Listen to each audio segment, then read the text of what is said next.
প্রত্যেকটি মানুষই জানে সফল হওয়া বলতে কি বোঝায়। প্রত্যেকেই জানে, এই জন্য তাকে মুসলিম হতে হবে না। প্রত্যেক মাতৃভাষার মানুষই এ সম্পর্কে অবগত। প্রত্যেক সংস্কৃতি, প্রত্যেক সমাজ, প্রত্যেক পুরুষ, নারী বা শিশু তাদের মতো করে সফল হতে চায়। আপনার বাচ্চার জন্য এটা হতে পারে পরীক্ষায় খুব ভালো নম্বর পাওয়া, আপনার জন্য হয়তো এটা প্রমোশন পাওয়া বা চাকরি পাওয়া, কিংবা বর্তমানের চাইতে বেশি টাকা আয় করা, কিংবা নতুন গাড়ি কেনা, বা পছন্দের কাউকে বিয়ে করা, অথবা নতুন বাড়ি কেনা। এটা যাই হোক না কেন, কোনো না কোনো ভাবে আপনি এটাকে সফলতা হিসেবে ধরে নিয়েছেন।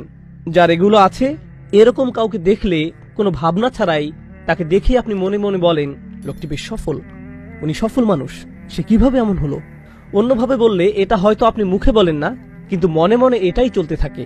আমি আপনাদের নিজেদের জন্য একটা পরীক্ষার কথা বলবো।